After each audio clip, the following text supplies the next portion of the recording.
धेरै वर्ष अगाडि एक सानो गाउँमा रामबहादुर नामको गरिब किसान बस्थ्यो। उसको परिवार ठूलो थियो तर कमाई निकै कम। दिनभर अरूको खेतमा काम गरेर जेनतेन घर चल्थ्यो। एक वर्ष लगातार खडेरी पर्यो, बाली उम्रेन, घरमा अन्न सकियो।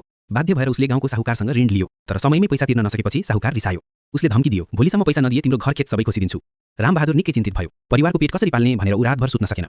भोलिपल्ट केही उपाय खोज्न ऊ जंगलतिर गयो, सायद दाउरा बेचेर पैसा जुट्ला भनेर। दिनभर जंगलमा घुम्दा पनि केही भेटिएन। बेलुका अँध्यारो छायो। जंगली जनावरको डरले ऊ एउटा बेलको रुखमा चढेर बस्यो। उसलाई थाहा थिएन त्यही रुखमुनि एउटा सानो शिवलिङ्ग स्थापित थियो।